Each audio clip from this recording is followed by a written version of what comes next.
In March of 2019, a few days after his 18th birthday, my brother was pronounced dead. Death is simultaneously the most human and the least lifelike experience. Nothing can prepare you for the moment that the person once filled with warmth and joy suddenly feels cold and lifeless in your arms. At 1 year old, Ewan got his first diagnosis. He'd never had any underlying health conditions, but high needs autism, sure, and later in life, as we understood it, an intellectual disability and epilepsy.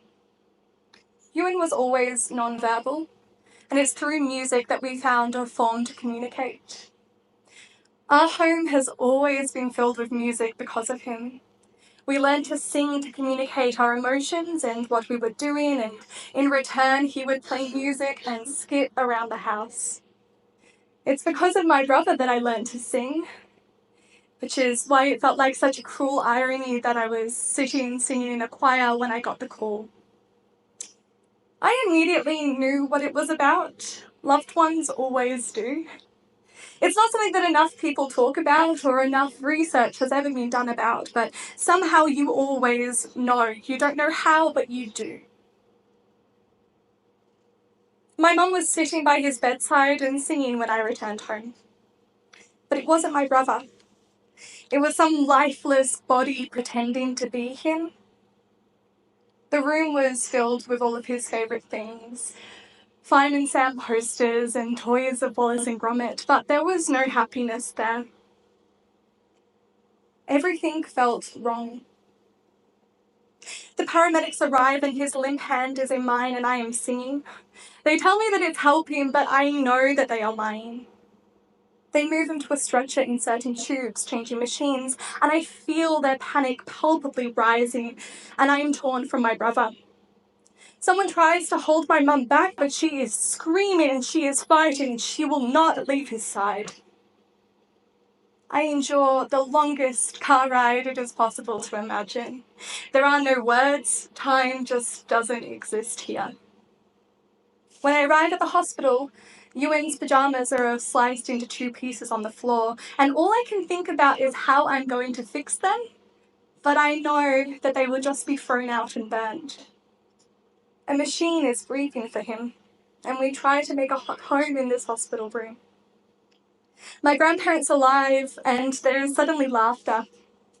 My granddad has always had this incredible ability to find light in any situation. Do you think he's just trying to get out of school tomorrow?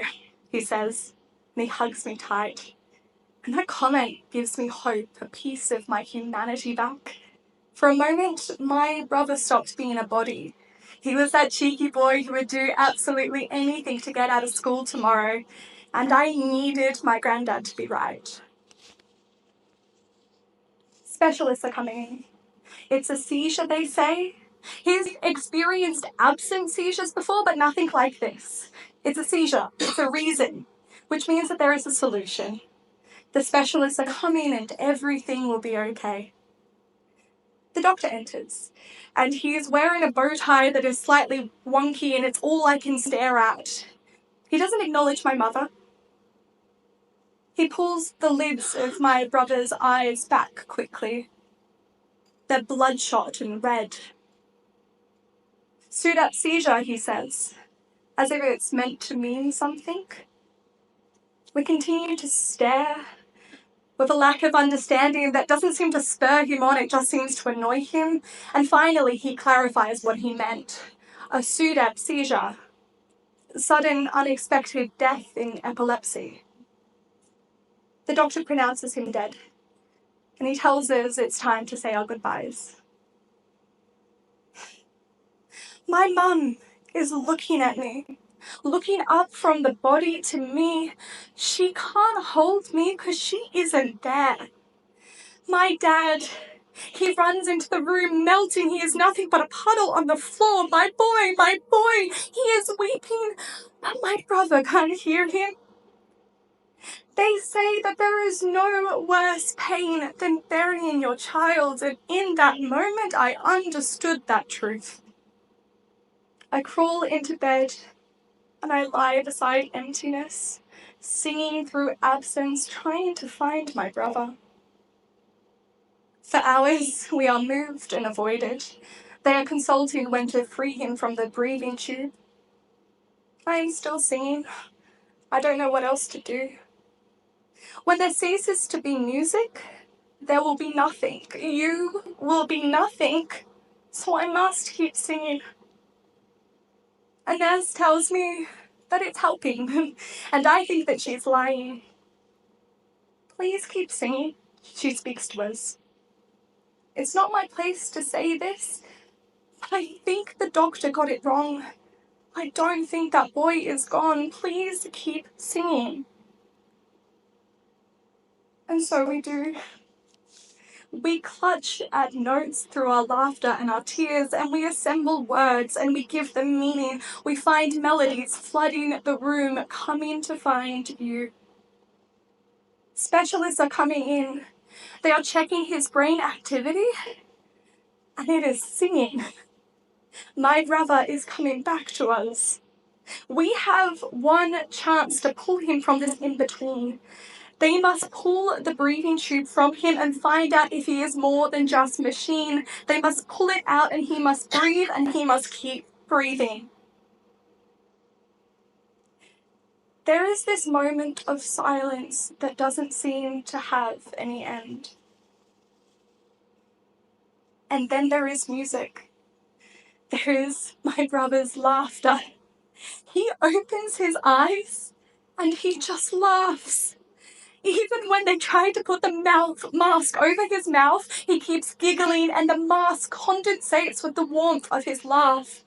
His eyes open and they search for us and he reaches out his hand. The doctors are hugging each other and even the beautiful nurse begins to cry.